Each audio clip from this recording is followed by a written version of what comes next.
Dear students and dear friends, बहुत बहुत स्वागत है अपने चैनल पॉलिटिकल साइंस एसवीएम में। मैं विकास। प्यारे साथियों, जो बीपीएससी टीचर रिक्रूटमेंट एग्जामिनेशन जो सेकंड फेज की शिक्षक भर्ती थी, उन सभी विषयों का एग्जाम संपन्न हो चुका है और सभी विषयों का जो आंसर की रिलीज हो चुका है। अब सभी लोगों के मन में उवापोह या संकट इस बात से है कि विभिन्न विषयों में कट ऑफ कितना चाहेगा, और उसी बात पे हम लोग खासकर जो पीजीटी पॉलिटिकल साइंस या राजनीति विज्ञान है उससे संबंधित जो एक्सपेक्टेड कट ऑफ है उस पर हम लोग चर्चा करने वाले हैं।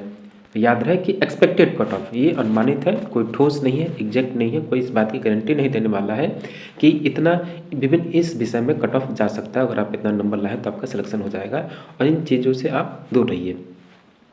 तो उसी क्रम में आज हम लोग भी वैसे ही बहुत से जो स्टूडेंट्स हैं डिमांड कर रहे थे बार बार कमेंट कर रहे थे कट ऑफ, तो उसी क्रम में हम लोग भी अनुमानित कट ऑफ देख रहे हैं।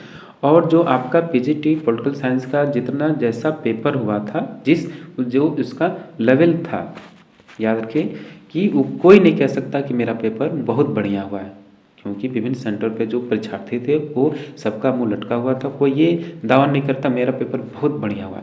हाँ, इक्का दुक्का जो विरले लोग हैं, मैं सुना हूँ लगभग उनका 75 प्लस, और 3 छात्र जो ऐसे हैं लगभग उनका 80 प्लस जो कमेंट में लोग किए हैं और जो मिले हैं मेरे साथ के, तो उनका है। लेकिन बहुत मुश्किल से जो पेपर हमने देखा है, पेपर उन्हीं का क्लियर होगा जो लगातार नेट का सिलेबस पढ़े होंगे या उसकी प्रिपरेशन कर रहे होंगे, या मतलब लंबे समय से पॉलिटिकल साइंस के में अध्ययनरत होंगे, उन्हीं का 70 प्लस जा सकता है, नहीं तो किसी का नहीं। सब लोग लगभग 50 to 60 के बीच में। विषय में तो लगभग 50% लोग सॉल्व ही नहीं कर पाए, इसमें केवल 40% ही लोग विषय में लोग सॉल्व कर पाए हैं। तो जीएस जिसका मजबूत था और मैथ्स और करंट अफेयर वही अपना मेंटेन कर पाया है, नहीं तो विषय के आधार पर अगर आप कहें कि मेरा 50% सही हुआ तो बिल्कुल ही सही नहीं है। हाँ, थोड़ा सा एक्सेप्शनल लोग होते हैं, अपवाद रूप में होते हैं, जिसका 60-70% भी सही है। तो आइए देखते हैं विभिन्न जो कैटेगरी है उसमें कितना कट ऑफ जाने वाला है। कैटेगरी वाइज अगर हम लोग देखें, जो अनरिजर्व्ड है, ईडब्ल्यूएस है, और आपका BC, EBC, SC, ST category wise देखते हैं, और मेल फीमेल दोनों का देखते हैं। तो जो आपका मेल का कट ऑफ जा रहा है अनरिजर्व्ड में, जैसे कई जो लोग अपना कमेंट में या जो पोल हुआ है विभिन्न चैनल के माध्यम से, विभिन्न लोगों के माध्यम से, और याद रखिए ये जो डाटा होता है कई लोग बढ़ा चढ़ा के भी बोल देते हैं, जिनका जैसे उनको लगता है कि मेरा नंबर कम मैं बताऊंगा तो बाकी लोग मुझे इन्फीरियर बताएंगे या कमतर आकेंगे, इस वजह से लोग कुछ नंबर ज़्यादा बढ़ा देते हैं। क्योंकि पॉलिटिकल साइंस में लगभग जो 5200 सीट है उस पर लगभग आपके 8300 लोग स्टेट पास थे, 8300 लगभग नियर अबाउट आपके स्टेट पास हुए। उसमें भी स्टेट वो लोग पास थे जिनका मतलब स्टेट का जो पेपर था उसका कोई लेवल ही नहीं था, तो 50% तो आप उसमें से छाड़ दीजिए। तो जो आपका मुकाबला है लगभग 4000 बच्चों से है, लगभग आपका 5200 सीट भी है। तो कोई दिक्कत नहीं है, जितना आपका नंबर आया होगा वो आप पॉजिटिव रहिए, सिलेक्शन हो सकता है। लेकिन फिर भी एक वैसे ही लोगों की डिमांड थी, उस आधार पर हम लोग जो चर्चा कर रहे हैं, और विभिन्न जो स्रोत है जिनका कट ऑफ बता रहे हैं उस पर भी हम लोगों का सर्वे है कि जो अनरिजर्व है अनरिजर्व कैटेगरी यानी यूआर कैटेगरी जो मेल है उसमें आपका कट ऑफ जाने का संभावना है कि 58 से 64 तक।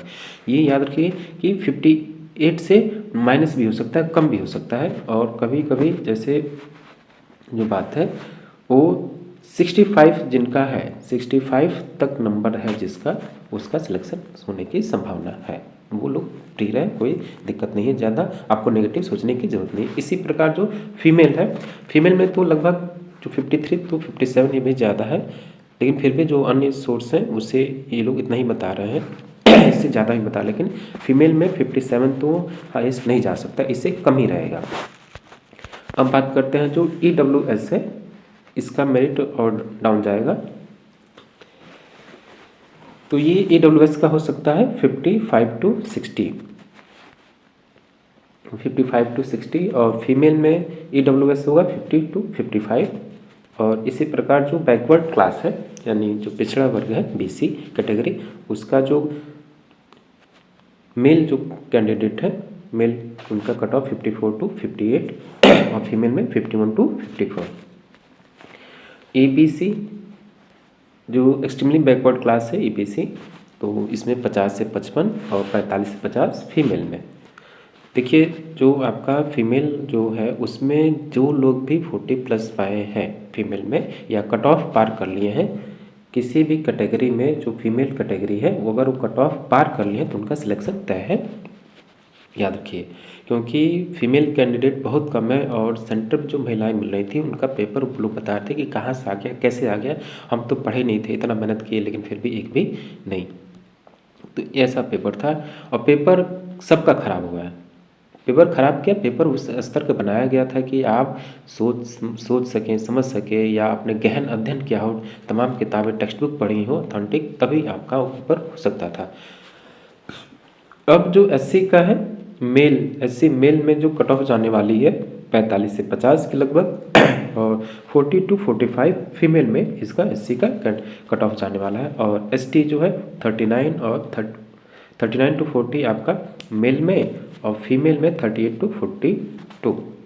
याद रखिए मैं बार बार कह रहा हूँ कि जो भी आपके फीमेल कैटेगरी में, हाँ, जो आपकी फीमेल कैटेगरी में जितने भी फीमेल हैं चाहे वो कोई सा भी वर्ग हो, खासकर बीसी, ईबीसी, एससी, एसटी, अगर ये लोग अपना मामूली कट ऑफ भी पार कर लिए, क्रॉस कर लिए तो उनका सिलेक्शन तय है। क्योंकि इस बार पॉलिटिकल साइंस में बहुत ज़्यादा सीटें हैं और सबको पॉजिटिव रहना है, घबराना नहीं है और ओवर थिंकिंग नहीं करना है। और किसी का बाय द वे नहीं होता है तो फिर से अगली भर्ती आ रही है, आप निश्चिंत होकर तैयारी करें। और अब तो आप समझ गए होंगे कि पीपीएससी का पैटर्न क्या है, कहाँ से पूछ रहा है। अभी भी नहीं समझे हैं तो प्लीज़ आप, अगर उसके क्वेश्चन पेपर है तो उसको 2-3 बार अवश्य स्टडी करें और जो टॉपिक एक जगह नोट कर लें। तो अब फिर आप स्टडी करें कि टॉपिक कहाँ से मिलेगा, कहाँ इसके एमसीक्यूज या कहाँ तक हम इसको अध्ययन करें ताकि हमारा इससे एक भी क्वेश्चन गलत ना हो। कुल मिला के याद रखिए कि ये जो एक्सपेक्टेड कट ऑफ है, याद रखें केवल एक्सपेक्टेड कट ऑफ है, कोई इस बात की गारंटी नहीं दे रहा है कि इतने नंबर पे हो जाएगा। और आप विभिन्न स्रोतों के माध्यम से भी कर सकते हैं, लेकिन ये जो आपका डाटा होता है ऑथेंटिक नहीं होता है लोग का नंबर कुछ और होता है, बताते हैं कुछ और। तो आप इसमें अंदाज़ा लगा लीजिए कि आपका कितना, और रिलैक्स रहिए, बार बार परेशान होने की ज़रूरत नहीं है। रिजल्ट ज़्यादा समय नहीं लगेगा उसको आने में, आप उससे मैच कर लीजिए और फिर अभी जो फाइनल आंसर की आने वाली है उसके आधार पे भी आप अपना चेक कर लीजिएगा। और प्लीज़ मैं फिर आपसे रिक्वेस्ट कर रहा हूँ, आपको ज़्यादा हाइपर थिंकिंग, ज़्यादा सोचना घबराना नहीं है कि होगा कि नहीं होगा तमाम चीज़ें। बाकी फिर से आप अपने कुछ 2-4 दिन ज़रा एंजॉय कीजिए, नहीं हो तो कहीं इधर उधर से घूम लीजिए, मूवी देख लीजिए, सिनेमा देख लीजिए, ताकि आपका मन हल्का हो, माइंड डाइवर्ट हो। ओवर थिंकिंग करने से, फिजूल की सोचने से कुछ होने वाला नहीं है। देखिए, और आप चलते चलते फिर से आपसे रिक्वेस्ट, प्लीज़ आप चैनल को सब्सक्राइब कीजिए, साथ ही वीडियो को अधिक से अधिक अपने दोस्तों में शेयर कीजिए। Thank you for watching.